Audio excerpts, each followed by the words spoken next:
I am Brad Palm, and to my left, your right. Brian Greunke. Excellent. So I'm going to be the Vanna White for Brian today. Brian's going to steal the show here.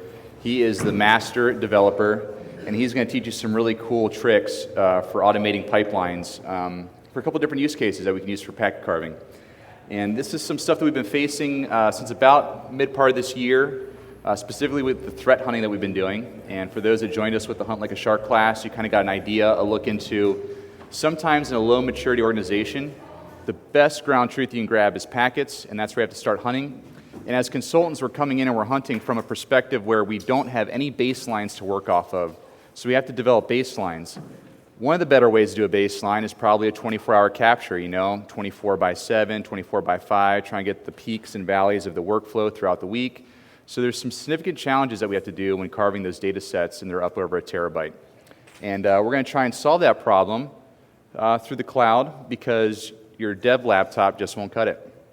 So, kicking off, this is going to be the outline for the day.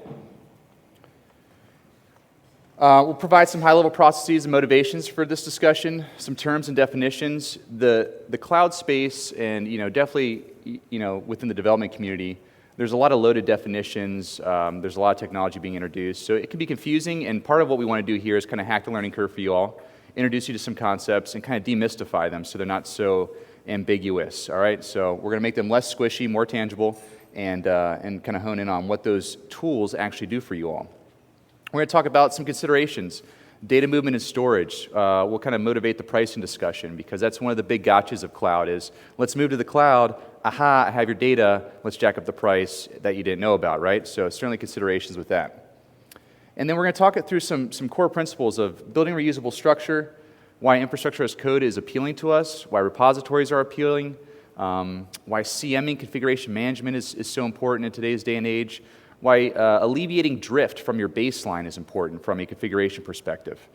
And I'm sure you could talk to the Wireshark core developers and understand kind of their Garrett process. They employ those features to keep such a wonderful tool running. Okay.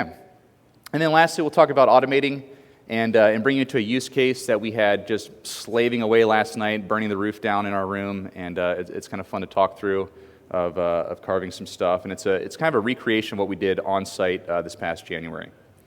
All right, so high level is set. If you're not interested in that, now's your time to sneak away gracefully without distracting me too much during the middle. No, I'm kidding. I think we'll keep you engaged here. And I had promised to do handstand push-ups at one point. I don't know if I'm going to be able to pull that off, but handstand push-ups might happen. We'll see. We'll see. I don't know. That'd be really difficult to pull off. All right. So jumping into the high-level example, one of the things we need to consider is, as anything with PCAPs, capture and then parsing and moving that around is a consideration within our packet capture strategy. It becomes even more important when we have to move it off-site over a WAN access link to somebody else's resources where we're paying for it. So getting data into the cloud is absolutely a consideration. One of the things we want to think about as we build out these pipelines is we're building for efficiency. I might harken back to the Toyota lean model a little bit, but just think of an assembly line just kind of progressively getting better, automating stations, making sure your toolkit is so refined that you're only making micro movements on the assembly line to kind of shave points off. This becomes really important when you're carving a terabyte, right? Less important at 10 megs. So you can kind of be a little bit more sloppy and freewielding at a lower, kind of point, but as you're building out automation and think about pre-processing of things to present to the analyst, you really want to kind of refine on the use case and what you need to be doing. So there's certainly some architecting with your pipeline. And the last thing we kind of want to look at is what view do we present the analyst at the end of it? We're not saying that we're replacing the analyst with automation. What we're saying is we want to leverage automation where appropriate, use it to its best features, and at the end of the day, we recognize that a network analyst, a human thinking mind that's able to do heuristics and leverage those mental models we've been talking about is in the right seat to look at the right tool, the right view, and make some decisions off of it. All right. So we're framed. We're good. Any objections? All right, fantastic. Key terms. You're going to hear these a lot in this space: provisioning, configuration, and orchestration. And we're going to break these down with just some simple diagrams here, but walking away from this, I want you to think about, maybe within your own workflow, if your computer goes down, how do you reprovision it? right? If your network goes down, how do you reprovision it? If you have a pfSense, as your firewall, and you have a NAS, have you thought through resiliency and redundancy? A lot of what we talk through within the DevOps community is solutions for business continuity plans, BCPs, disaster recovery, DR. They're influential in incident response. DevOps is a huge win when you leverage these three things in incident response, as you take things offline that are malicious and you bring clean images back online that are no longer malicious. Okay, so the idea that there's this interplay between code repositories, developers, network engineers, infrastructure folks. This is very much a very symbiotic relationship where folks are sharing information, supporting each other throughout their roles in the organization. Excellent. So provisioning. Provisioning, just think about, is usually is accomplished when you create a new instance of something. It's basically you're bringing up a fresh image and you want to bring it up online. And it could be a virtual machine, it could be network equipment, it could be storage assets. And it's basically just getting it to the operational state where you can start to interact with it and give it some good instructions. Brian, for provisioning, what are we looking at? Terraform? So yeah, the tool we're going to be using in our demo today is Terraform. There's a myriad of options out there, so choose your own poison depending on, some of them are locked to specific providers or other tool sets. Some of them are, very agnostic. So the demo we'll use today is a tool called Terraform that does this, and you'll notice on the screen here on the diagram, on the kind of in the middle there is that script icon, right? So that's demonstrating that Terraform ingests something in the form of a text file or code that you can use in source control, that you can just store on your computer, you can share it, you can distribute it, and it gives you that deterministic infrastructure that Brad mentioned a second ago. So that's kind of that key point for provisioning, because you can easily go in, download a new ISO, run it in VirtualBox, and you've just provisioned yourself a VM. But that's a very manual process that's challenging to recreate. You may not do it the same every time, so taking it to a point, using the tools that are available to you and taking it to a point where you can deterministically redo that with the click of a mouse anywhere is kind of that automation win that we're going for with this example. Absolutely.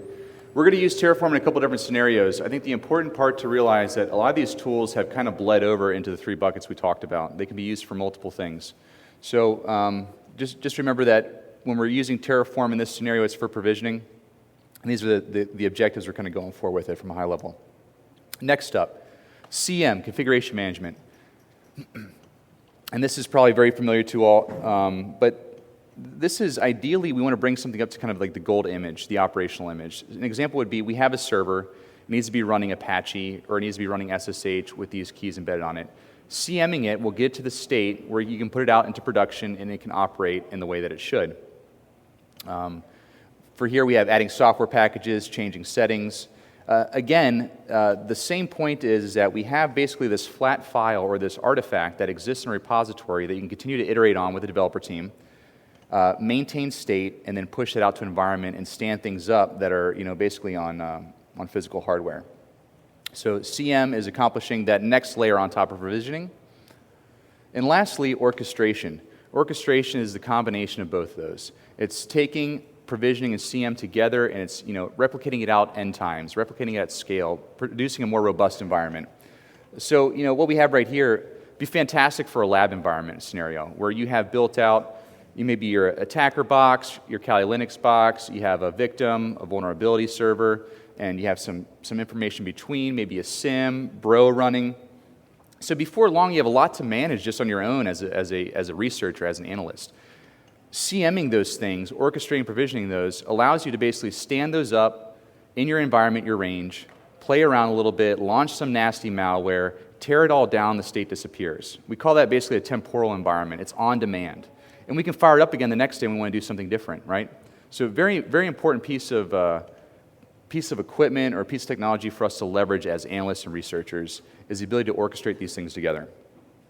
I don't know, I'm not going to make everybody raise hands, but I know certainly within my environment, if I don't CM orchestrate things, I definitely tend to get that drift, where versions just start to slip, I'm not patching or updating things, and this is, enterprise solutions for those problems, but you can certainly try, bake them off at home and employ them. All right, so these are some of the tools that you may see thrown around out there at the different conferences, the different talks. Today we'll be in the top left corner with Terraform. CloudFormation is an AWS feature that does something very similar for orchestration. We'll be leveraging Ansible here in the center, and that's going to be for our CM. And then you're going to see some other examples of the Salt Stack, Chef, Puppet, Azure Resource Manager. Those are all different ways to skin the cat and solve this problem. Oftentimes you'll find that cloud vendors will provide their own solution for that problem. The unique thing to talk about at this point is Terraform and Ansible, they're vendor agnostic, platform agnostic. You can use Terraform scripts to launch up DigitalOcean, droplets, and services, just like you can EC2 instances in AWS.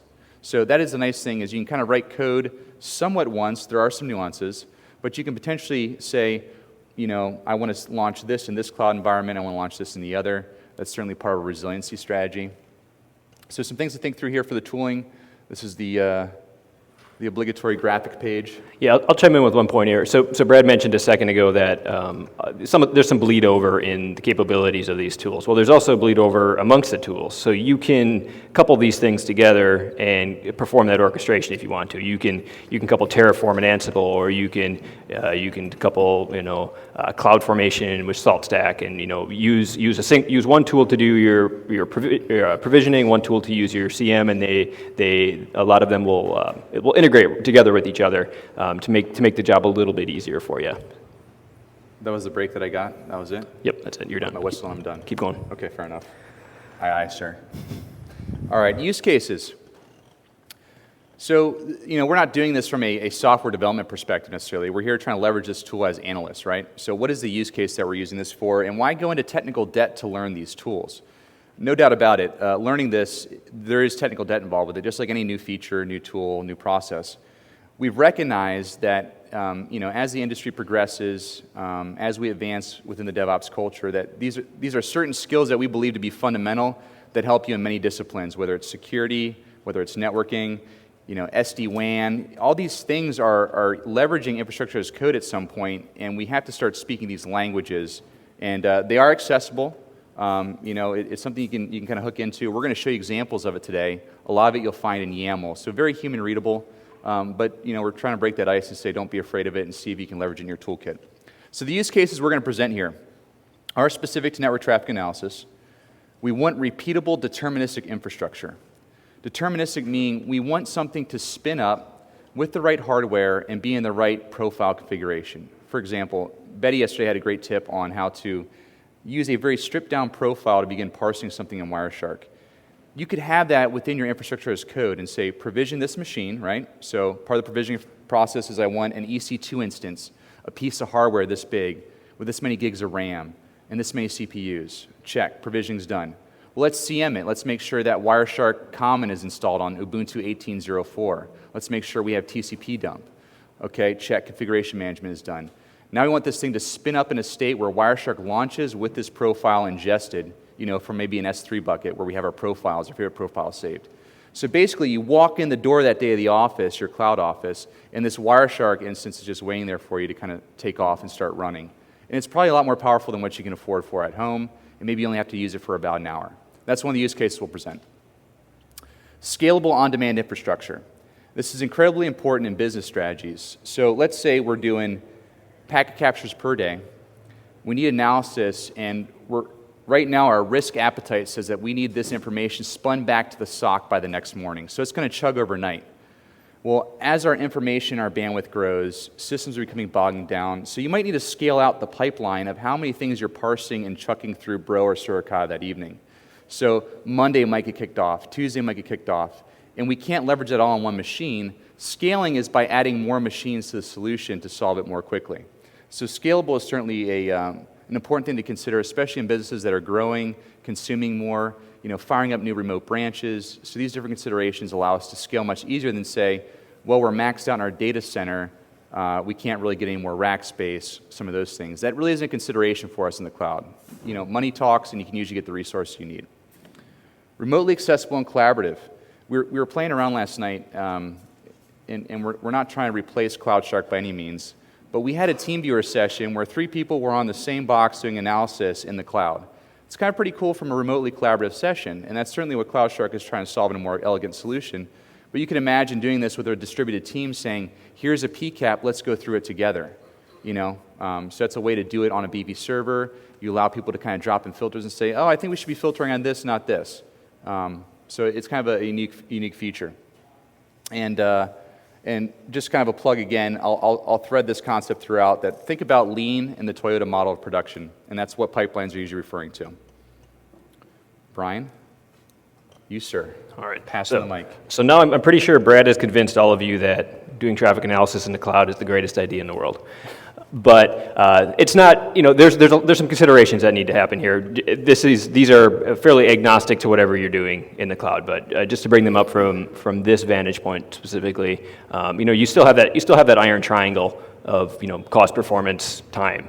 And you need to consider which of those are flexible for you when you're using these cloud infrastructure specifically for network analysis. So with cost, this comes into play with transferring data in and out of the cloud, in between instances, in and around the cloud. So the direction matters a lot, which is something that's not normally or not necessarily considered from a cost perspective if you're on a non-cloud type network. And then of course time. How much time are you willing to put in? How much time do you need to save?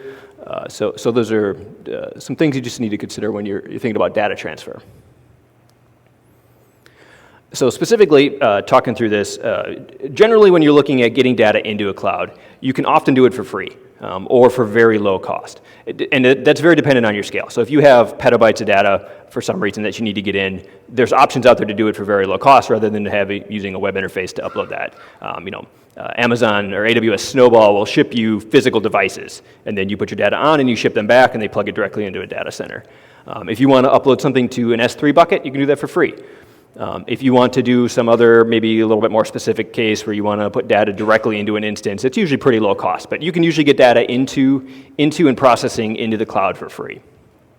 Once you have it in there, you can usually move it around at either very low cost or for free. So if you're staying in, the clouds usually have things like Amazon uses the term availability zone, which is just what data center is your data sitting in. If you're moving it around a specific data center or even a specific region, you can usually do it for free. If you're trying to move it from a data center in Northern California to a data center over in Europe, you're probably going to have to pay for that. But where the kicker comes in is when you're trying to get data out.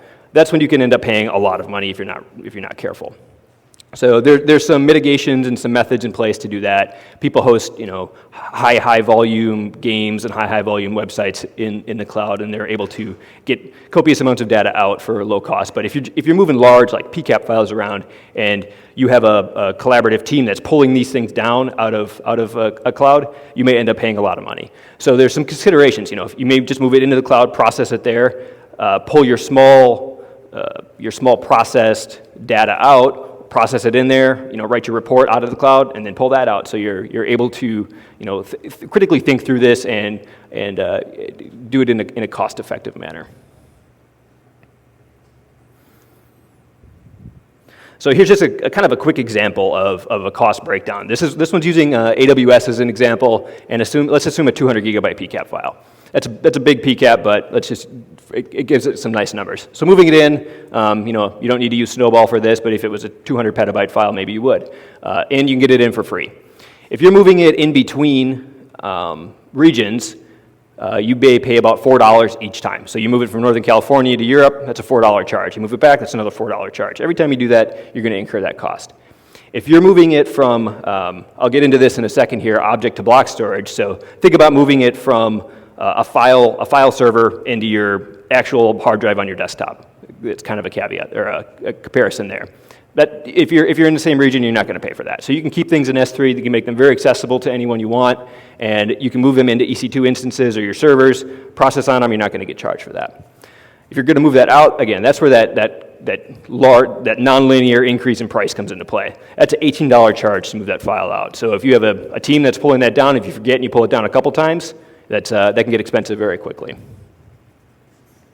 Other cloud providers have very similar pricing models. So there's really no comparable difference. The patterns apply. So data transfer time. So you have multiple ways of doing this. So you have a large capture on site, and you need to get it into the cloud. So again, I mentioned that Snowball tool, which they ship you They ship you devices. They used to, some providers will have, they used to be able to ship a regular old hard drive and do that. Now there's some specialized tool for doing it. You could upload it via a browser. That is not a recommended way of doing that. That's not a very, very fault-tolerant way. It's not a very, it may not do the proper, validation and splitting and things like that on your files. So the cloud providers are often provide tools to allow you to do that. So you can drop a pretty large PCAP into the AWS CLI tool. It'll upload it for you. It'll carve it up. It'll validate every section gets uploaded appropriately. If it fails, it'll retry it. It won't just fail at 6.2 gigs and then all of a sudden you missed out on 10 megs of data and you have to redo the entire thing. So again, you need to consider what tool you're using, where are you located, where are you putting it to, and the quality of your link. So I'll talk through that here in the next slide. An example of transferring a terabyte. So this data, again, this is from Amazon's predictions as kind of an example of how this works. So if you have T3 connection, you're uploading a terabyte of data, it may take 2 to 3 days to get that in. You have a 100 meg connection, you're looking at maybe a day and a half. And if you have a gig, it's a couple hours. So that's kind of a frame of reference for thinking through how long this might take you to get data into the cloud.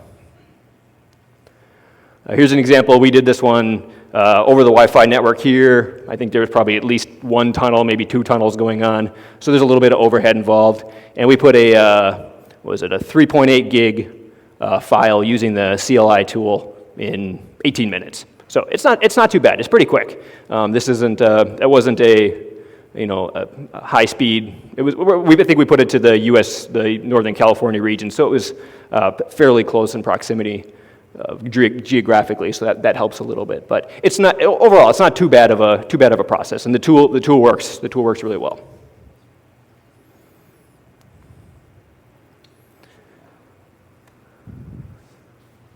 Am I on? No, yeah. Now? I'm on now. You're good. Can you just go back real quick? Just hold that button. So this is very much like an SCP command you're familiar with on Linux. It's just built out for AWS and has some additional features, moving things around. So again, this is one of the ways that the vendors provide you some redundancy, some increased capacity and ability to move things around into the cloud. Really, at the end of the day, they just want your data in the cloud, right? They're going to make it as easy as possible to ingest your data because that helps their pricing strategy, right? They're going to give you lots of easy ways to move things around and facilitate a cloud work environment. So this is just an example of one of those. So again, I brought up earlier storage. So you have 2 types really. You have object storage and block storage. Object storage is think about storing a file. You have a discrete thing. You have a PCAP, and you want to store it in a file store somewhere. So the common one people hear about is AWS S3. So that's the example we'll use in most of our cases here. It's very, very inexpensive. It's really easy to use. There's tons of tools out there for it. You can access it via browser. You can get data in and out using any number of tools. It's really easy to work with. Then you have block storage, which think of a hard drive, right? A hard drive versus a provision file share. It's usually a little bit more expensive. That's actually what you use when you're interacting with something usually. So you'll move data onto a block storage when you're going to process it. So the examples we use when we have Wireshark and TCP dump processing on things, it'll be in block storage. But that may be coupled to a specific instance. So S3 is just a bucket that's hanging out there, and anybody from anywhere can access that. Block storage is usually going to be individually tied to an instance at any given point in time. So you may not be able to share that between instances. You may not be able to move data back and forth between instance A in block storage and then instance B in block storage at the same time. So there's some limitations and kind of considerations again when you're working with these 2 types. Again, a quick cost breakdown on it. Stick with that 200 gigabyte PCAP, and you're not going to transfer it out. So AWS $4.50 a month to store that. So it's again very, very inexpensive. It's slightly more expensive to do it on an actual physical or an actual volume in block storage. Again, provided some Azure numbers there as well. It's fairly similar. It can vary on any different type of storage. And one other quick caveat: there's also layers of types of storage, depending on how accessible you need it to be. If it's something that you're just going to hold it out there, you may not need access for a week or a month. You can get this for way cheaper. If you need it on demand right now, this instant, you're going to pay the most for it. So you can have some economies depending on how latent you need your access to be. And the last part of this is we've talked about getting data in, we've talked about keeping data in the cloud, and you probably put it there because you want to do something with it. So you're going to need to compute, which is really just a way of saying I'm paying for CPUs and memory. So that's going to vary widely. It's not necessarily a linear relationship. One CPU and 1 gig of RAM is not 1/10 expensive as 10 CPUs and 10 gigs of RAM. So there's probably a little bit of processing that needs to go on when you're thinking about what you need, what type of job you're doing, and then what you need for that. So for an example, these are daily costs for that's the, what do they call it, the micro instance, I think, in Amazon. You can usually get that for free. You can operate on that most of the year using those instances for free. So that's kind of a cool tool. So when you're testing these things out and you're building your processes out and you're getting familiar with this stuff, you have lots of tools and opportunities available to do it for very, very low cost before you jump into a 16 CPU, 128 gigs of RAM box and start playing around and realize it's taking you longer than you thought it was going to, and all of a sudden you're racking your bills up. Yeah, you can get, it's again, there's, this list goes way down. You can get some really powerful stuff, but it's going to cost you a lot of money to do that. So it's just it's the kind of the pre-consideration. So you figured out how you got it in there, how you're going to store it, and now how are you going to process on this data. I don't know about everybody else out there, but that's way too many numbers for me this early in the morning. I think we need to move to just some simple pictures. So we threw out a lot of concepts. Logically, what does this look like? What are we talking about? We threw out pricing strategies, EBSs, S3 buckets, cloud this, cloud that. What is a cloud, right? So from a network engineering perspective, we're just going to start from, very much, just imagine you have a network built out. And in the cloud, they call them tenants or virtual private clouds. And it's basically your sandbox to begin playing. It's your segmented part of the world, your private IP addresses. That's where you get to start standing up assets. And one of the concepts we talked about was an EC2 instance, which could take on many flavors. It could be Windows, it could be Linux. Amazon calls it AMI images, for their custom Linux images. But just be aware that your EC2 instance is it's a virtual machine. It's an instance of a machine that you're going to run the cloud that you dedicate assets to. Now the beauty of it, it's much like Legos. We can say, CentOS. And then we can say, 96 virtual CPUs, right? So we can get pretty wild with this stuff, 2 CPUs, 1 CPU, scale it up, scale it down. We can say we just want this to be, a mining rig and just give this, just a bunch of GPUs. So it allows you to custom tailor your solution to the problem. Now, EC2 instances hanging out there. We talked about some more concepts. If I would like to do, let's say, take a PCAP and store it into object storage. Do you all remember the term that was thrown out for object storage? Specific to AWS. We referenced it as a type of storage. I'm sorry? S3. Can you zing? Zing? Nice. Excellent, excellent. S3 object storage. And that's usually delineated by this bucket kind of diagram, and we might throw like an object in there. If you could pass that back to the winner there, we appreciate it.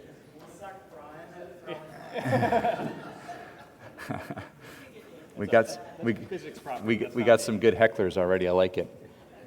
Okay, so in all reality, when we stand these things up within the console or via our provisioning and orchestration means through Terraform, you aren't like physically connecting the cables and plugging into switches and turning on new routes. That's done automatically behind the scenes. Your view of the world is essentially this. It's like buckets and stuff floating around in goo, hence the cloud. It's networked. You can ping them, but it's just kind of a weird concept coming from the physical world coming into this. So next we have what we called block storage. Does anybody remember what AWS uses for block storage? EBS. Excellent. We have a winner. But I think you're a winner multiple times there, aren't you? All right, fair enough. He's one of our go-tos for questions. Good. Oh, that was almost a coffee cup. That could have gotten dangerous. All right, we might have to rethink our risk strategy on that one. Okay, so EBS, envision block storage being attached to your EC2 instance. It's something that you're mounting and attaching to your instance. classic mount command in Linux, attaching a volume there and directly interacting with it. Just for example, let's say that we want to take our PCAP from our object. And so just envision, you have this repository sitting out there that people push things to, your S3 bucket. And it's interesting PCAP files that you want an analyst to come into and kind of batch together and say, when you have some time, check out these problems. Okay, I'll come over here to my troubleshooting bucket. And I got some PCAPs there. And I'm going to port it over into basically my workbench, my workshop. And I'm going to start working on it with something that's been provisioned, configured, and it's my happy space. All my tools are laid out in front of me. I got a beefy rig, and now I'm going to start carving on it. Very simple process to move your PCAP to EBS. I mean, super simple, right? It's a one-liner, and in a lot of these things, Amazon will include, for example, Amazon will include the tooling right in there for you. So you literally just type it. If you get creative, you can do that as part of your configuration process. So when you stand up that instance, maybe you know for a fact what PCAPs you're going to be processing on, and so you just, you put that command in, you put that name pattern, whatever it is, into your configuration script, and when you walk into your workbench, as Brad stated, your PCAPs are there waiting for you. And essentially, this is an instantaneous mapping. There's no transaction hit for this. There's no lag time. This is just basically, I want this inside my workbench. Let's make it happen. Now, one of the things to think about that we really haven't discussed is, we've built out our environment. It's floating around this goo. How are we interacting with it, right? Now, the primary way of interacting with your Linux servers is classic SSH, right? You can also do RDP to your Windows machines if you have a Windows box that you want to hit. But yesterday, we were really leveraging XRDP and TeamViewer on Ubuntu to have basically that graphical, that GUI interaction with those machines from a remote site. Basically in the dormitory, RDPing out there, XRDPing out there with Remina or whatever, or using TeamViewer to go hit those boxes and driving them basically from the comfort of your dorm, driving the machines in the cloud. We felt pretty powerful. I mean, we were on a pretty high trip there for a little bit. There's a lot of cackling and ghoulish laughs going on. We felt like the overlords for sure. So this is just kind of a quick model to think about. The cloud is not, it's not difficult to wrap your head around. There is certainly some loaded terms and some stuff here, but we're kind of cutting through all that cruft and saying it's it's abstractions of networking, it's abstractions of operating systems. It's all there to interact with. It's just kind of how to do it. Did you have anything else to add with that before we move on? I think you're going to take it from here with the building example. Let's go. Excellent. Cool. So in true Marine Corps fashion, we'll do a little bit of a crawl, walk, run here. So we don't get rifles from day one. They make us, or we don't get rounds from day one. They make us take that thing apart and put it back together 1,000 times at least before we get to play with them for real. So what I'm going to do is I'm going to walk through kind of how you would build out an instance of Moloch out in the cloud. So it's a super powerful kind of indexing tool that you can use for traffic analysis out in the cloud. But it can be a little bit complex. It's got you can really scale this thing if you want to. And it would take a little bit of kind of management configuration and provisioning to stand this thing up repeatedly, or for example, if you stood it up and lost it, to get it back up again. I think you're really kind with it could be a little complex. Yes. That was wow. That was like 30,000 foot view of that. Has anybody stood up any of these tools before? And if you're in our class, you can raise your hand because we did elk stack in Docker containers, and we know that was not easy. There's a painful process there. Yeah, absolutely. So this is not simple. The complexity, we're kind of trivializing it big time by saying, hey, we're going to wave our magic wand and launch this, which is kind of what happens.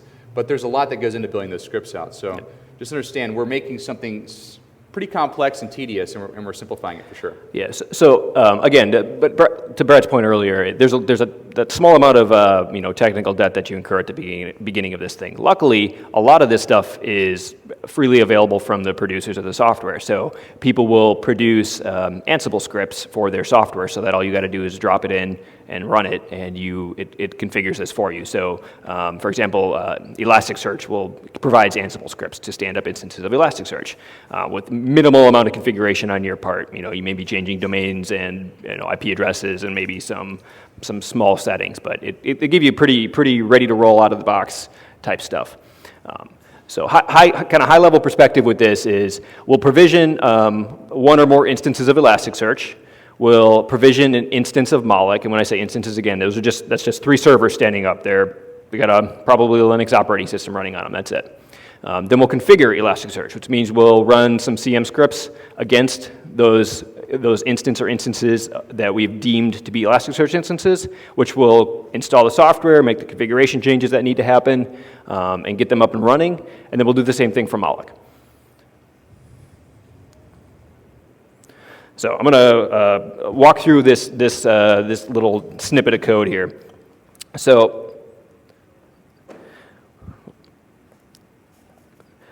this is an example of a Terraform script, and it's a flat text file that sits on your laptop.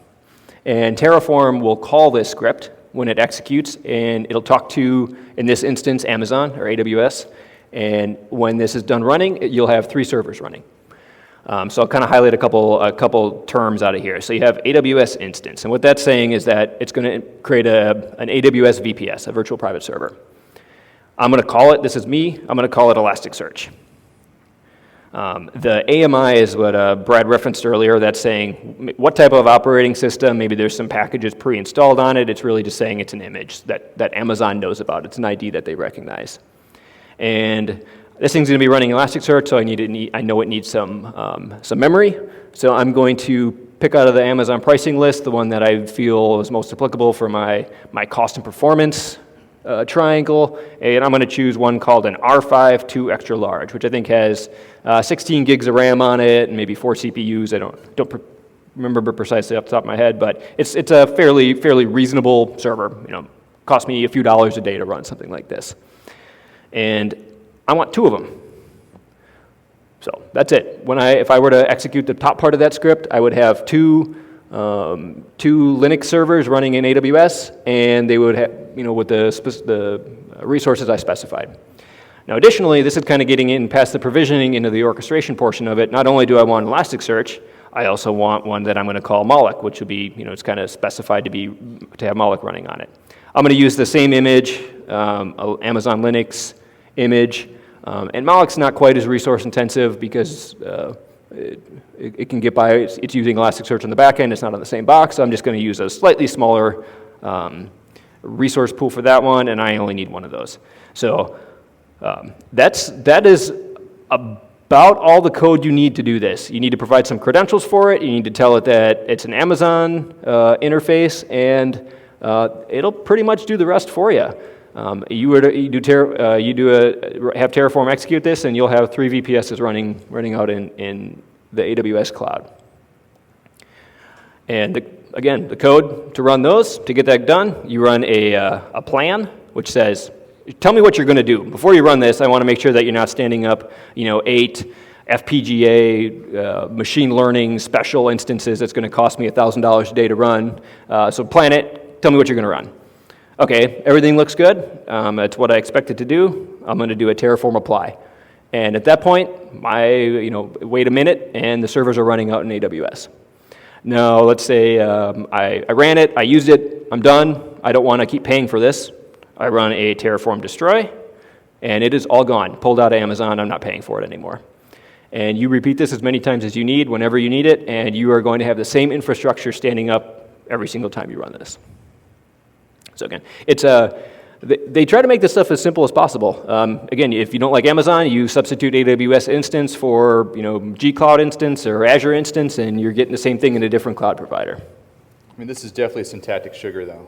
Some of my favorite phrases coming from the computer science world, where you basically have these nice, sugary little chocolatey candies that you're eating on here as a developer, and underneath the hood, like the magic hamster is just spinning wildly on the wheel, right?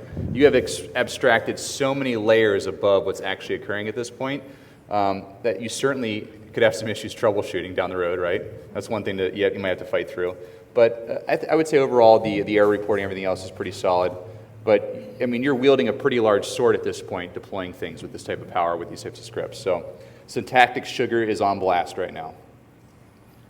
So again, a quick visual. When it's done, you got 3 servers. There's operating system installed, maybe some base packages installed on this thing, but that's about it. And they have a name, they have some dedicated purpose that I've told them that they're going to be, but they don't know what they are yet. So in comes Ansible. So again, Ansible is a configuration tool that allows you to essentially run all those, apt-get install, Windows World, download, executable, double-click it, style stuff. So again, as I mentioned earlier, luckily there's a lot of provided playbooks. They call them playbooks in Ansible. I think called cookbooks or recipes or I don't know, whatever the little semantics that each tool likes to use for it. In this case, we're going to call them a playbook. That's the term Ansible uses. And we're gonna tell it, we're gonna have one that says malloc. I want malloc out, and I want you to configure malloc for me. So the two things that we're gonna kind of note on here is one called hosts, which is nothing more than a file that stores the IP addresses or domain names of the boxes I want to install upon, and then the playbook I want to run. That is the entire command to do all that work. As I said earlier, it's using text files behind the scene. So this is an example. This is a YAML file. It's just another markup, yet another markup language that is essentially defining what I want this to look like. So I have a file called malloc.yaml. And this is something I can share with my coworkers. I can put it into source control. I can do whatever I need to. Every time I run this thing, it's going to look exactly the same.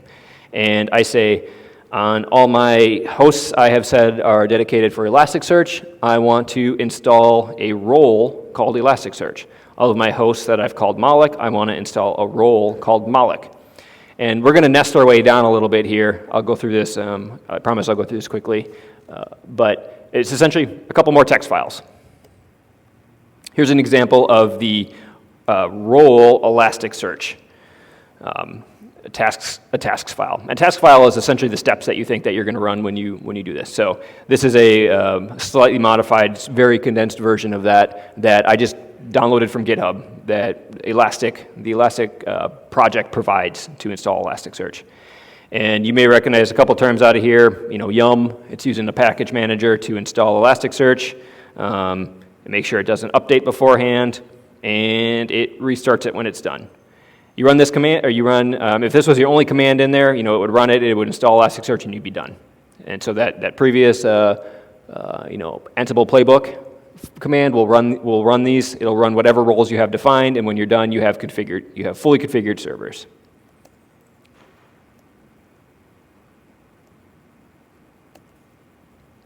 So, yep. That was kind of a. Go back one slide. Get that. Erasing. So that was just kind of a demonstration. It's a binary on your computer that reads a couple text files and installs stuff into the cloud for you. So the overall process is fairly simple once you kind of understand the general concept of it. We have a persistent yellow line on there. Yeah. Just leave it. That's a fun one. That's why I have you up here as my partner. Nah. We're not going to fight it. It looks good there. You think so? Uh-huh. I like it. It was a design choice. The attention to detail side of me is gonna lose it up here. I'm with you, brother. I know. All right. Yes. Fair enough. So, Exactly. A smiling face. So you just got a sneak peek into the background of what's occurring, what's required. The dev chops, I wouldn't say, I think it's very accessible. I think it's very accessible. There's certainly, there's tons of help out there. We've mentioned GitHub repos that folks are giving you the playbooks to make this easier for you. So it's certainly accessible if you want to jump into this. Now that we have this environment set up, you have the tooling to spin it up, one of the things that we want to do to motivate here is we want to use this robust infrastructure to carve large PCAPs using TCP dump. And then maybe once those are carved, they're down to a manageable size, but they're still not quite where we need to be. But there's something about the use case where we're in an environment, we're threat hunting, we're looking for anomalies, but we still don't know what the anomalies are. So there's certainly some value of jumping into Wireshark and just kind of doing some scanning, seeing who's in the room, right? Who's who in the zoo, who's talking out there, kind of keying in on some conversations. And there's also the use case where we want to be looking at parallel processes for multiple captures. And we talked about the scalability of businesses as they grow. And at the end of the day, I think it's important that we discuss, CMing our tools, especially in the security research space, as Wireshark at times has had CVEs, critical vulnerabilities, associated with it, as its protocol dissector. We certainly want to keep our tools that we're using for analysis in the security space up to date, patched, and working across our team where we're not getting drift amongst analysts because somebody's being lazy or didn't quite get the patch and everything else. So this is certainly a way for a team to stay distributed, but all on the same page.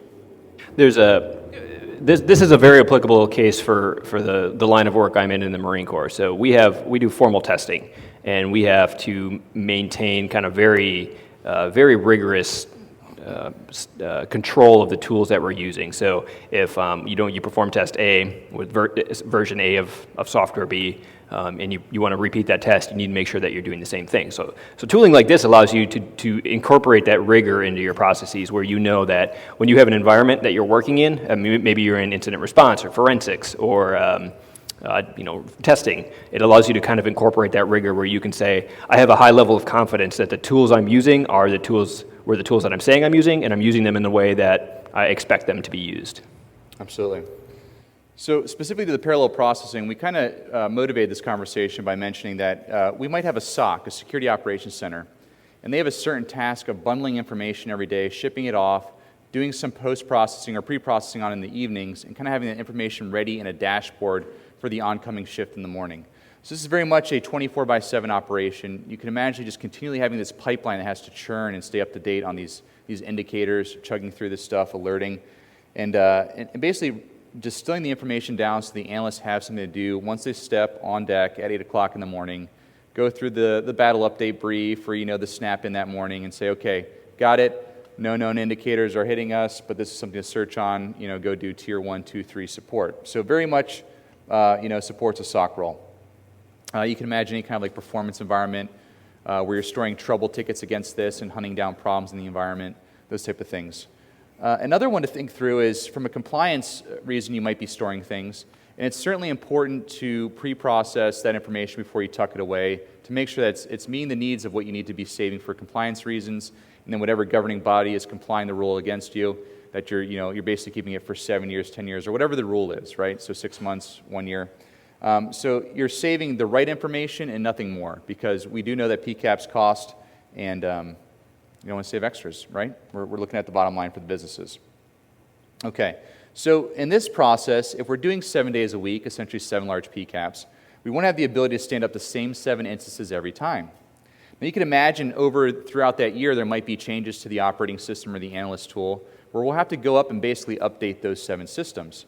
This is where our configuration management comes into play. We basically do a push, an Ansible playbook update, you get everything back up online to the right patching, and then you continue on your way. This looks very different in a very manual environment and at scale, where you're plugging each machine with updates, bringing things up and down. It's a lot more difficult. So this certainly leverages, it gives us that almost octopus arm effect where we can wrangle a bunch of different things all at once. So that's a parallel processing example.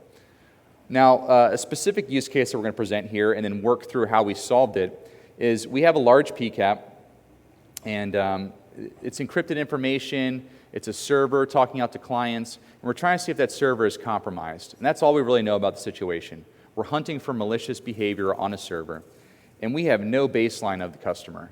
So we have to get a really quick look at this, and one of the things I mentioned in the beginning is usually for baseline analysis, we're trying to at least get 24 hours by 5, by 7 for that week that we're on site. And we have to kick off processing immediately on day 1 so we can start making intuitive hypotheses during the hunt process. If you wait for the capture to end on day 5 and leave the site, you're kind of left without doing much to the customer other than let that thing run for 24/7. Okay? So we have to build out a pipeline in order to solve this problem while on site, getting information, developing our hypothesis for hunting. So, large PCAP, need to carve the PCAP, needs to be done quickly, where we're basically showing up in the morning, getting the latest and greatest from our tooling, and then executing our next follow-on hunt. So first thing we do is we're going to move our PCAPs that we've collected from a certain stage, a certain day, and we're going to push it to S3 using the AWS CLI tool.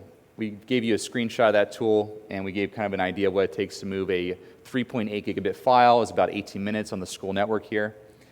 And then we need to think about how we need to carve that PCAP.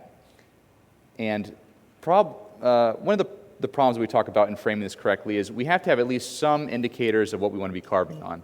For this scenario, we decided that TCP streams were probably one of the best ways we want to start breaking things down and analyzing things.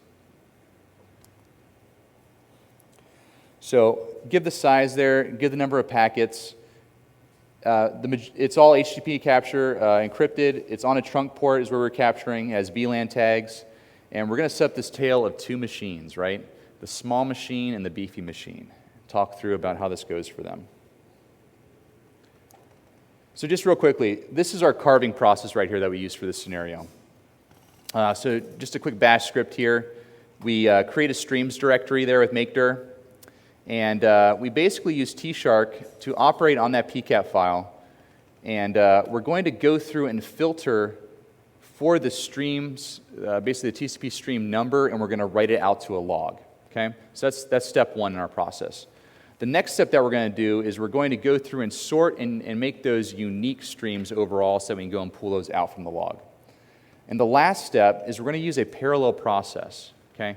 So parallelization is very in line with the scaling concept that we talked about. It's basically saying that, if you just have one task and you block until you complete that task, you may not be using all your resources, especially in a 76 core machine where we could get multi-threading parallel processes going on. Parallel is a way to kind of hack on tshark, which is a single process. It's going to run until it's finished that, and then it's going to jump to the next one. We can get around the limitations of that by combining it with parallel. So that command looks like parallel, read in the log file, which we know is a sorted set of unique numbers, and then go ahead and operate this command on it, which is essentially pull out the stream of the variable we're passing into it, which is the stream identifier, and then write that out to a new PCAP file. So we've done some heavy lifting here, and we're going to do this with a machine that's small and doesn't have many cores, and with a machine that's large and has a lot of cores, and show you the trade-off and kind of the hack that we've developed here, or leverage in an environment, and why it might be useful for you for your toolkit. Are there any questions on that? Did I bomb on explaining that? Is anybody confused? Yes, sir. That's a comment. Yep, so that's a comment, and we just put that up there just so it was a little bit more human readable. Yep, that's a bashism. So. You don't see that very much. Yeah, there you go. We're not developers then. We comment our code. And don't worry about the L line at the bottom. It's still bothering me to no end there. Jeez Louise. I tell you what, we have to start all over again. Stop the tapes. Let's start this over. Okay, so that's the code we're going to be exercising. This is the use case we're setting up. This is how, oh sure, Jim. The parallel statement you had, is that something specific to EC2 instances, or is that on all Linuxes? Great question. Parallel has some unique things about it, but that is a Linux binary Linux tool. Linux sudo tool, apt-get install parallel. You'll go and you'll download the package. I think most package managers that we were playing with supported it. Yum was no issue. Yeah. Now, okay. They have a will cite clause within their tool. So before you go and do this on a machine and kick off a really large job, just remember, do it once, say that you will cite your work if you use this in some kind of, whatever environment, and then move on. But it'll basically hang up and kind of block your job, and it'll frustrate you as you're doing things for long periods of time. So there's a little intricacy there, but yeah, readily available, pull it down. Fun to tinker with.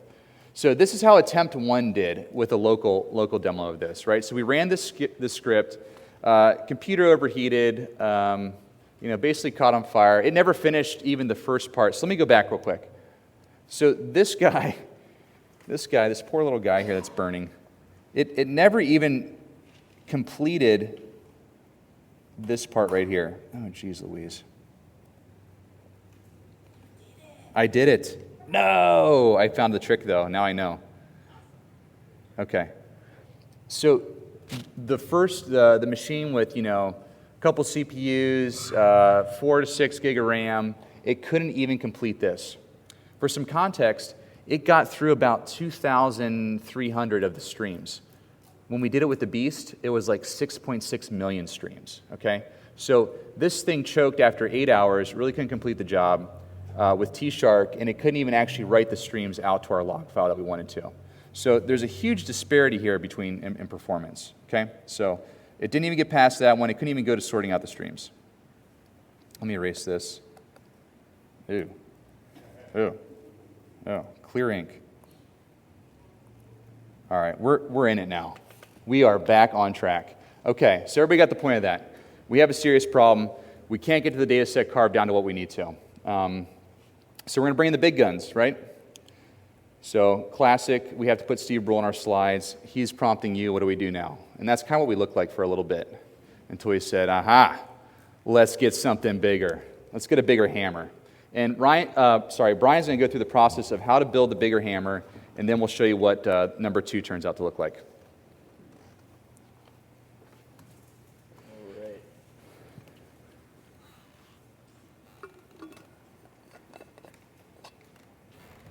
So I'm not quite brave enough to do live demos of cloud-based tooling. Not anymore. Especially with high-performance stuff in front of a large group of people. So this is a video of what we did recently with this. Essentially, what this is going to walk you through is the provisioning process. So using that Terraform tool to get a big beefy instance up in AWS, kind of what it looks like real time. So I'm going to try my best to kind of click and pause and explain things as this is going along for you. So again, this is kind of what a file structure looks like for Terraform. It's a few flat files. There's some credentials, and you can see that there's kind of some state files that it uses to tell what exactly it's done, so that it can do those ups and downs dynamically for you.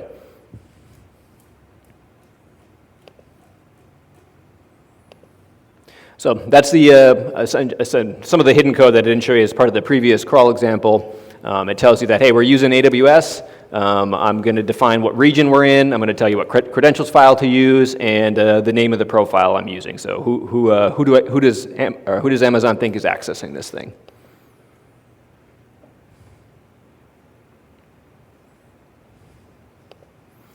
So here's an example of kind of the security that it builds in around it. All we need is SSH to the server. That's the only access we need to it. So that's all it's gonna give us access to. So there's not going to be any RDP to this box. There's not going to be any web traffic. Nothing else. It's just SSH.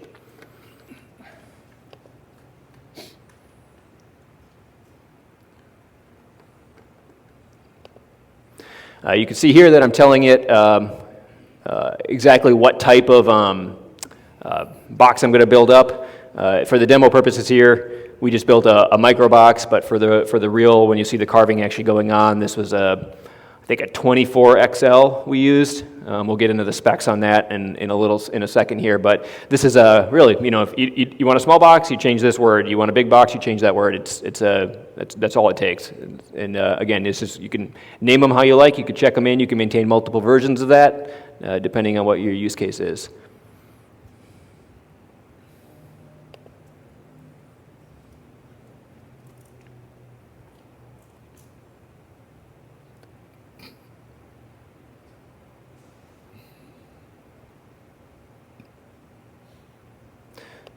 So there, I just ran the plan. It's going to tell me exactly what it's going to put into AWS.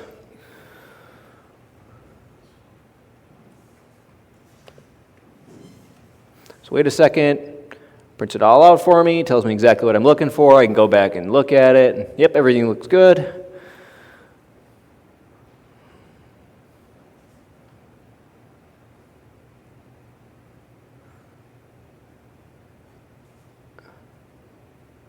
So I'm going to go ahead and run it. This is going to actually push it out to Amazon.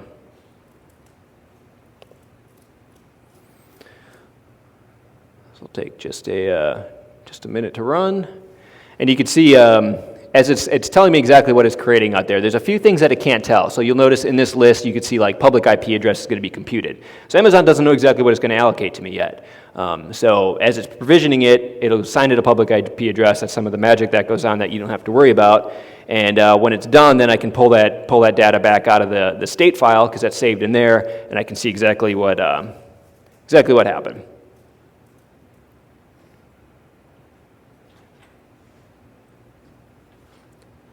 So I think that's.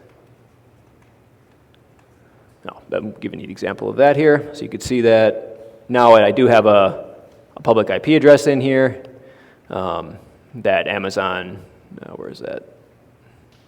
right here, at Amazon set for me, and now I can use this IP address and the rest of my configuration scripts to tell Ansible exactly what box to use.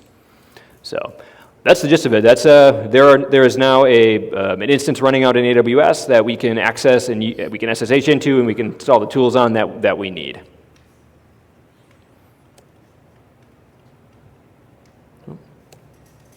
So, Brad, if you want to run through this one. Absolutely. So we had to do that to just show you, and proof is in the pudding. You gotta show you that he actually did it. So we're not just sprinkling fairy dust up here and making it happen. It's as simple as that. Brian showed the commands, and what this provided us is basically the ability to SSH this machine. You can see the internal IP address up there.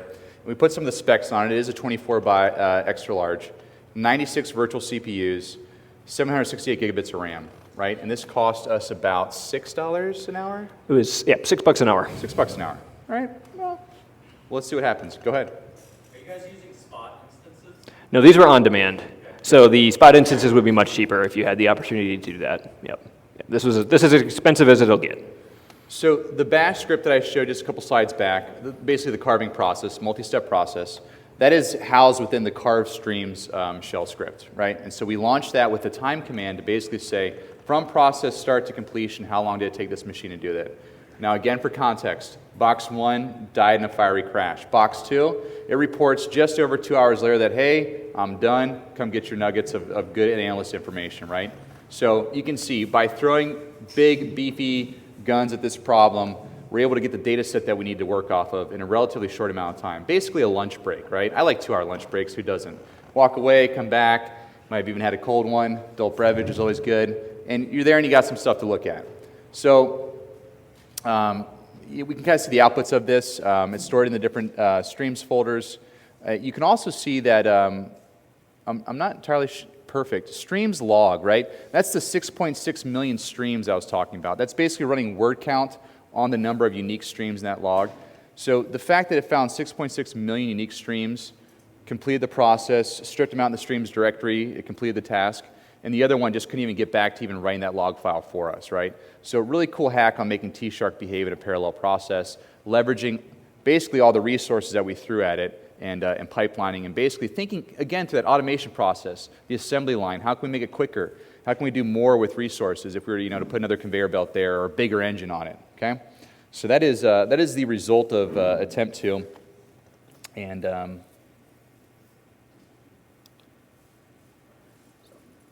we're gonna provide the last demo that we're gonna walk through here is essentially this idea of like a shared collaboration environment, a shared Wireshark environment, and So this was trying to open that same PCAP locally in Wireshark. So it was just about a 4 gig PCAP. Isn't it fun the first time you see that little big black? Yeah. Like, wow. we had another title up there. It started with F. Yeah. Yeah. That's usually what you're saying. Yes, but not in front of the youngins. It's the youngins. Yeah. How long did you let it run, or how long until it? Oh man. I don't know. I think it sat there, froze. We tried to kill it. It wouldn't do anything. We waited a few minutes and ended up force killing it from the command line. Remind us how big the file is, please, Brian? It was just 3.8 gigs or just under 4 gigs, depending on what. A little bit older box, Yep. and to be fair, we weren't using Betty's profile down here either. So Bless your heart. I know what that means, though. I'm from the South. I know you know. That was That's why I said it. all right. Fair enough. I'll put my dunce cap on later. You poor thing. Yes, yeah. It pegged the RAM. I think it pegged the RAM at this point and just sat there and did nothing. So here, so the second demo here is we'll make the assumption that we've already provisioned a big beefy instance that we want to run Wireshark on now. So we have a server, a blank server. There's no desktop on it. There's no tooling installed on it. It's sitting out in Amazon, and we want to make sure that we have access to it, and we want to install Wireshark on it. We want to make sure we have access to a PCAP on there. So this is going to run through using that Ansible tool to do exactly that. So I'm going to try to walk through this the same way I walked through the previous one. So at this point, we're in an Ansible environment. So it looks slightly different. Same context. There's text files, and you read through it. Ansible reads through them and talks to the server via the SSH credentials you provide to it. So if I look at that, that YAML file, that playbook, again, it's kind of similar to that one I showed as part of the Elasticsearch, but in this case, it's even simpler. I just have a role I called Wireshark, which means I want Wireshark on this box, and I want to be able to talk to it from my local machine.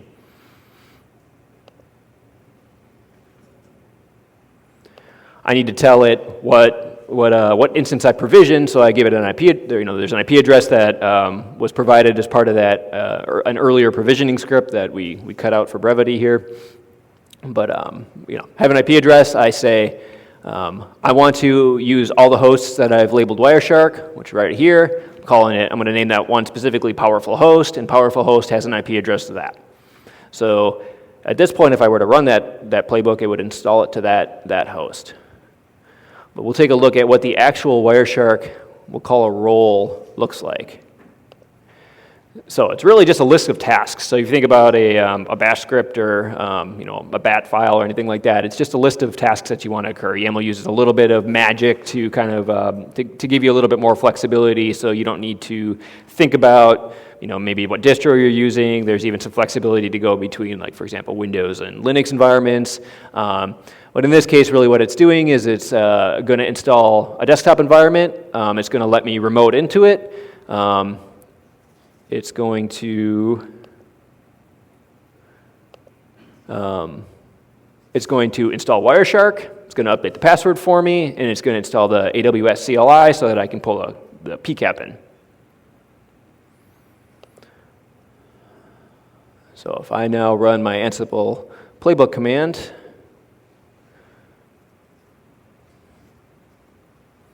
I'm telling it that, hey, it's probably going to need some administrator privs to do the stuff. I'll put in my administrator priv password. This demo is going so well, Brian. And let it fly. I love it. Yeah. This is going so great. It did not go well the first time it ran. So, as you can see, it's just running through the processes. It's installing the software. It's reporting back to me that it's completed. If it were to fail, it would tell me that it failed and allow me to start over from a specific step. So it actually, it maintains state. So if, for example, my AWS CLI tool fails, the install fails, it can go back.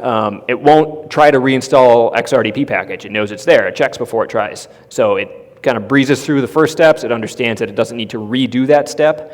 For example, if I were to create a file, it won't overwrite it because it can tell that it's already out there.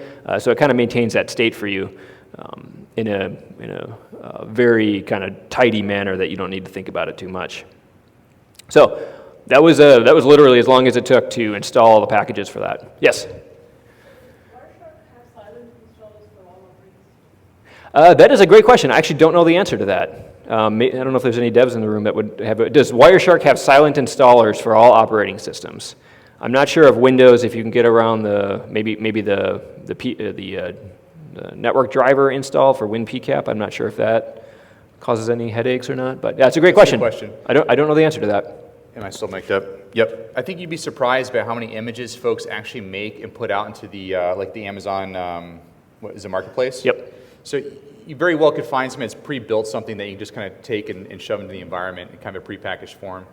Sure, Richard. I think that Ubuntu Wireshark installation, which is going to be like the Fedora ones, and they're provided by the Ubuntu team itself, not Wireshark. Okay. Yeah, correct. Yeah, from the package manager perspective, for sure. Yep, that makes sense. Go ahead, Brad. Was that specific to like a Windows machine, though? Yes. Okay. After Linux, I think you Yep. could make it happen, but Windows is... Yeah, I wouldn't be surprised if there's something out there configured for it. Maybe we can do that afterwards, just kind of take a real quick. Yeah, an alternative is what we've been demonstrating here is using, so for example, this configuration management tool we're using, which requires that silent install since you're not operating it. But what you have an option to do is you can really create an image manually if you really want to. If you don't want to use a CM tool and you want to use a manual process, you can install a Windows operating system. You can do all the clicking and configuration you want. You can install Wireshark without a script. You can do it manually, and you can save that image. You can put it out in the cloud, and you can just say, I want my Wireshark image, and it'll install it to the state that you left it. Think about like suspending a VM, turning your VM back on. It's a similar process. So there's tools out there. There's a specific one called Packer that's the same company that makes Terraform that allows you to do exactly that. Take a VM, create an image of it, drop it into any cloud provider you like, and then when you run your Terraform script, you just say, I want, my tech, Wireshark tech image, and voila, you have a provisioned Wireshark image that you configure yourself using a manual process. Yep. So yeah, lots of options. So again, end here. We should have at this point. I got one more video. We should have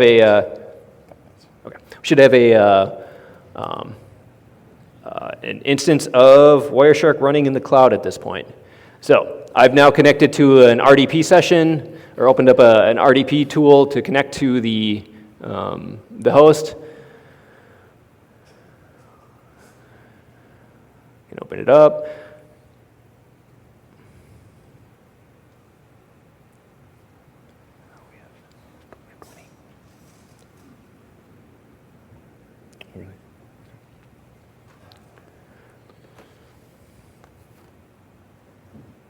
So I have the PCAP saved in my volume that I've attached to this instance, and there it is turning away. So this instance itself has, I think we provisioned it with 16 cores, 120 gigs of RAM. So somewhere right in the middle. It's probably a little bit heavy for a desktop environment, but for kind of a proof of concept to show what the art of the possible is here. You can see it's turning away, it's thinking.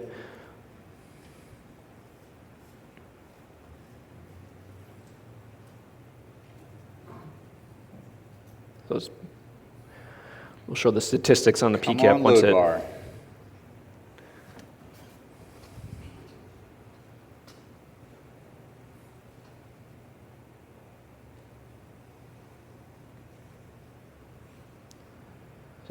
Processed in, everything's responding normally. This is even over an RDP session with, this one's using 2 tunnels because we had to get around RDP limitations on the network here. But you can see it's, we can run some processing on the PCAP if we want to. This one takes another minute, but it finishes.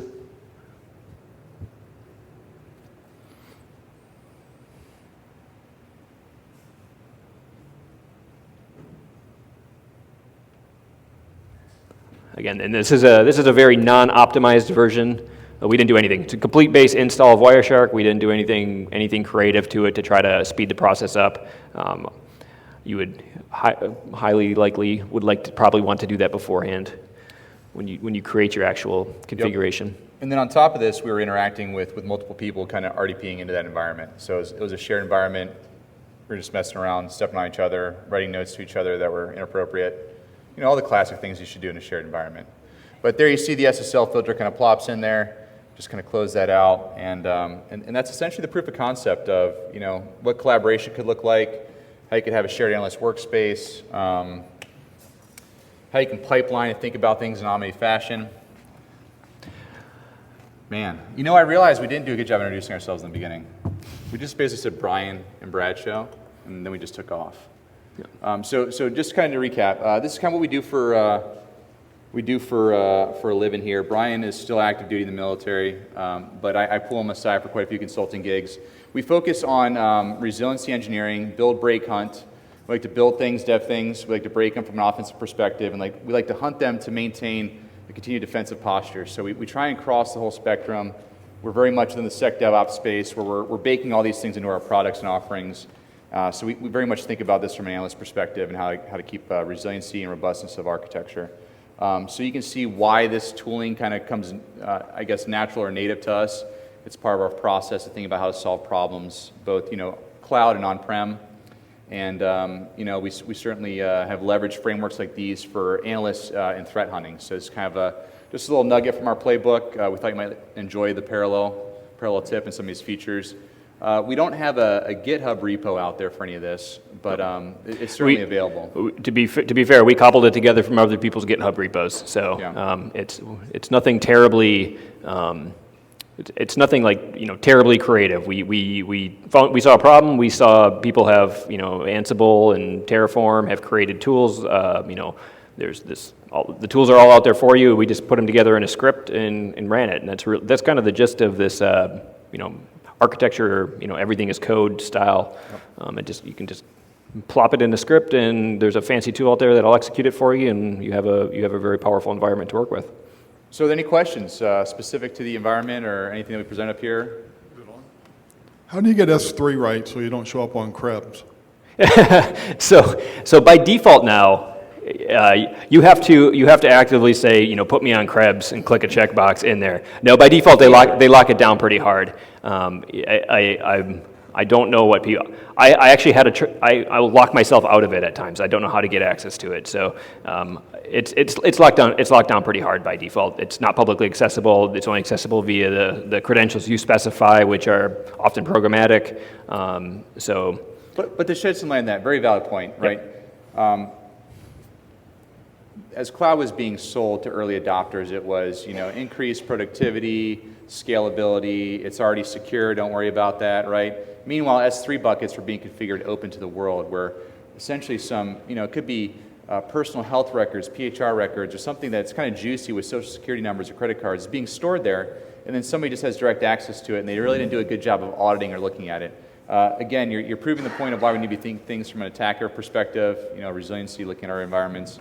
But also, don't necessarily trust somebody with your crown jewels and to take care of it better than you will. So it's certainly a model to think through, but that is by default now off. Yeah, I'm convinced it's like most other problems you have. It's like, you know, you don't have network connectivity, so you allow star, and then it works, and you're too scared to go back and change it again. And you just leave it and then move on and forget about it. So that's probably a lot of the cases there.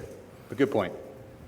Certainly part of the history. Yeah, Sean. Yeah, so that was kind of related to my question about private information. So, you know, the question would be around if you're doing work for a hospital or a bank or something, you know, what would make you comfortable actually using this technique in the public cloud? And if you have to do, you know, the chicken or egg, is it possible to do pre-processing where you strip PII out of a terabyte file? I mean, it would seem like you have to get it up to the cloud to process a humongous file in order to get the PII out. So that was a practical question. So I can say, you know, with confidence that folks are leveraging cloud architectures to store those types of information, whether it's PII, whether it's PHR.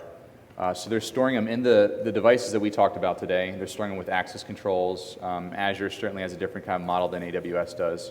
Azure is one of the few that will actually guarantee and sign a business-to-business agreement on HIPAA compliance. But it certainly is a consideration as an architect, as a security architect or, you know, team. I would say that, you know, encryption in transit at rest, right, is certainly one of the principles that you're thinking through. And, you know, what are you working on, right, in that scenario? You're not necessarily troubleshooting the information within the payload usually, right? So just leave that encrypted, and you're probably good to go. So there's certainly some threat models that you have to run against that. But I will tell you that most large organizations are becoming very comfortable with putting that information in the cloud. For what that means, that's kind of where we're at as an industry. Yes?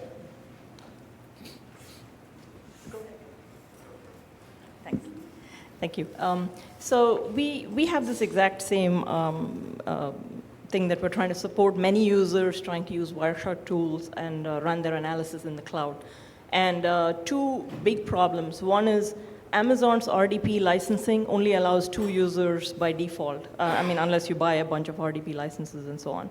So, you know, you have people being mean to each other and, you know, trying to step on each other's sessions and so on. So we're looking for web-based tools as much as, you know, anything that's hosted via a browser.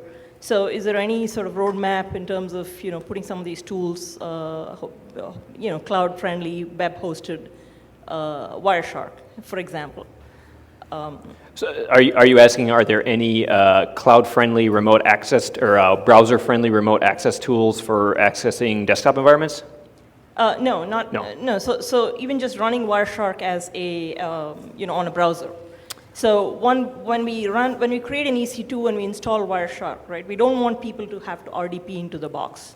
So the box is secure. It's you know, it's controlled by administrators, but we want people to use Wireshark that is run on that box, and so that way we can support many users without having to, you know, have people log in and we have to control the files that they can see and all that stuff. So, yeah, a browser-based Wireshark. Exactly. What you're asking for. I think that was the CloudShark probably problem that they're probably trying to solve and have solved. Okay. In terms of an open source tool, that I don't know. I can only encourage you to look at Linux distros if you're having issues with multiple RDP sessions, what we showed you was XRDP and Remina and some open source tooling to interact with a Linux distro, and we didn't have any. There's no, it's open source, there's no licensing involved in that. So that might yeah. be a way to solve the problem, and that doesn't necessarily solve it, from the browser and eliminating maybe a tooling to go remote desktop to it, but it'll get around the Windows licensing problem at least. Yeah, and I mean, it could, but it's not just the licensing, but it's also then controlling people, what they access, what they can see, what the permissions are, and all that stuff. So, Yeah, That's a major architecture and design challenge. Exactly, To put rule-based access or conditional-based access onto those features is... Yeah, and that may be a problem that's a little bit back of the front end, whatever tool you're using. You can do very granular control of stuff in S3 buckets, based on objects or directories or buckets or whatever your architectural choice is. So that may be a choice there at that point, or even as part of the provisioning process, where if you're moving stuff between instances, you're only allowing instances or volumes to mount that a specific user has access to.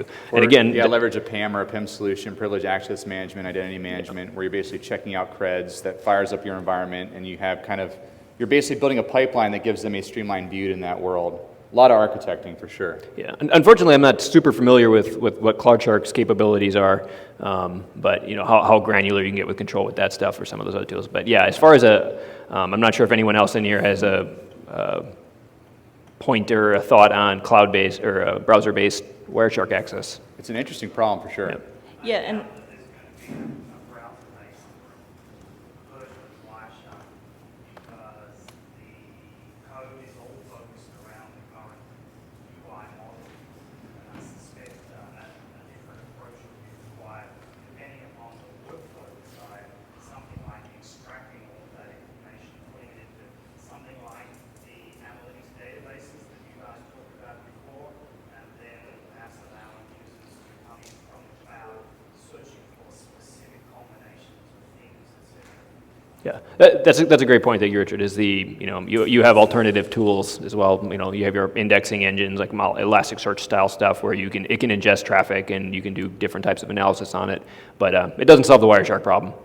right. And then the related question is when we have PCAP files, we want to sanitize it, so make sure that there's no stuff in there that's Sure. PCI and all that stuff. So, so you talked about cutting it, running T-Shark, and then running parallel. Yep. So is there ways to sanitize as well through CLI, automated methods, So as we transfer these files back and forth?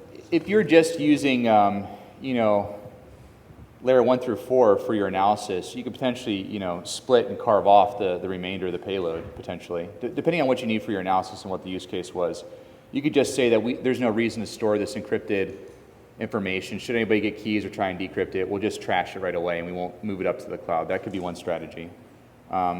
In order to incorporate Trace Wrangler into this, it would have been difficult, right? So Trace Wrangler for anonymizing or doing something with it would have been difficult because you'd have to run it inside a wine on a Linux machine. It could look different on a Windows, but yeah, that would be a complex process to kind of fight through. I don't know if there's a clean. Yeah, perfect. Yeah. So we've had to manually wrangle some stuff using programmatic processes, which we've done, which would work. Yeah. The tools we've used are like Python. You can do it with Python, right? You can ingest. You could do this as part of a pipeline. You could ingest a packet into a Python script, process it, and do whatever. Strip out at any layer what point you needed that there. But that's entirely on you to write that all and create that specific instance for it. So there's certainly some technical debt you would incur at the beginning of that from any tool I've seen to do that from a terminal-based pipeline process. It's probably the most elegant solution. But it probably would be. I wouldn't use Python for it. I would use something else. Yeah. Good questions. Thank you. Yeah. Uh-oh. I think we got to go. What was the most interesting or surprising aspect of what you guys did here that you guys found? I didn't think Parallels was going to work that well. That was kind of fun. We got to give a nod to Ryan. Ryan's lurking over here in the corner. That was a great little hack on making T-Shark. Give a little wave. That wasn't creepy at all. But I mean, just kind of thinking through problems and getting to a sticking point where your computer's on fire, basically, and saying, how can we hack around this problem? Well, we need to speed up T-Shark. Well, how can we speed up T-Shark, right? It's blocking. It needs to complete one task before it pulls another. And just kind of sitting there and beating your head against the keyboard for a little bit. For me, that was a really fun one. I haven't seen that come up a lot, and it's been kind of valuable for us. I would say the other one, then I'll let Brian weigh in, is just the ease at which you can deploy things. You really kind of do like get the puppet master complex going on when you start like firing these things up and like trashing things and standing up massive architectures. It's pretty interesting how to think back to sysadmin days or network config days when you're running cable, you're plugging routers and switches. That's a lot of power just in a scripting environment. And then the ability to have continuity amongst the team is impressive. I would say that's very interesting. Yeah, I'll second Brad's point on the kind of the ease of using it. I'm by no means an expert on this stuff, and I remember back in sysadmin days of trying to install a new Microsoft tool, and every time it would error, you'd have to reinstall the operating system because it would corrupt something. And now it's just, you saw how fast it went. It takes less than 5 minutes to get a fully provisioned and configured monster box that I can destroy and restand up whenever I want. And I don't think I had to write, probably 10 lines of code to get, for example, that Wireshark instance up. It's very simple. So hopefully we motivated you all for a little deep dive, and feel free to reach out to us. Got one more question? So is your orchestration server in the cloud, and what's the base cost per month for that? No, so the orchestration is all done from your laptop.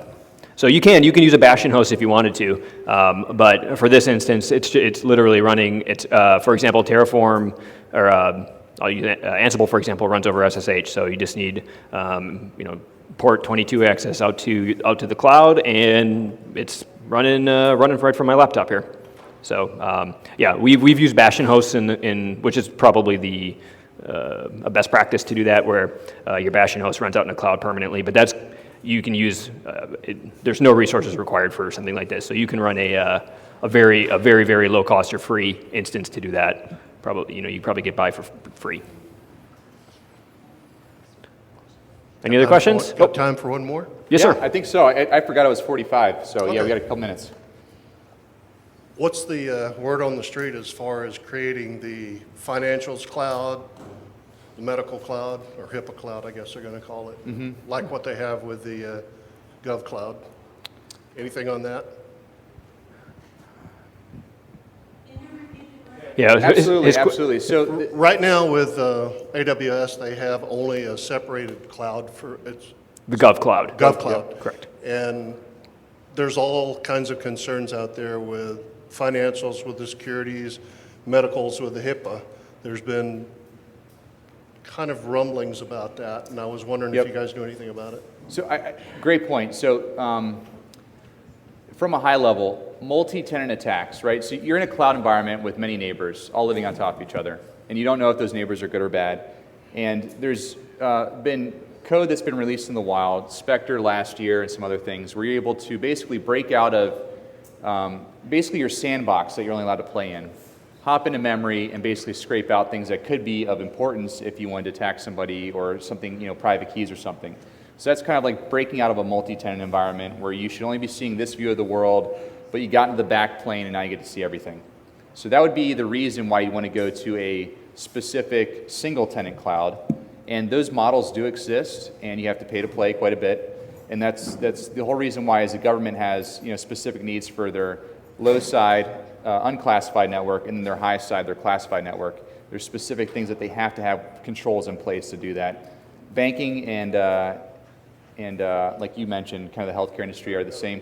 I don't see the customers currently within healthcare actually demanding that at this moment. Now, there may be some out there who are, but I've had exposure to a couple, and I haven't seen them demanding that currently. So great discussion point. It comes down to risk appetite at the end of the day, which is a whole other conversation about, do you think that really you are susceptible to that risk? How much money do you want to spend on mitigating that risk? How much do you accept? How much do you put in insurance funds? Yeah. It's a slightly more complicated technical question, or maybe it's policy question too, is, GovCloud, the government is a kind of centralized organization that can absorb risk for itself, right? Where if you're Bank A and Bank B is co-hosted with you and they incur, a breach, they're broken somehow, and then they gain access to you, you guys are now part of the same organization, and there's maybe not that same level of kind of benefit to you as someone who's co-hosted with somebody who's not necessarily, they may be in the same industry as you, but they're in no way accepting the same level of risk as you per se. Maybe they're, they don't share the same values as your organization, whatever, right? So whereas the government's a little bit more centrally kind of policied at that point. Good question, and it's a great Yeah, it's discussion. good. I mean, that's a consideration when you go to the cloud, absolutely. I wouldn't say that that's something that is driving a lot of decisions at this moment, though. Something to be aware of. Great question. Thank you all. Appreciate it. Yeah, thank you.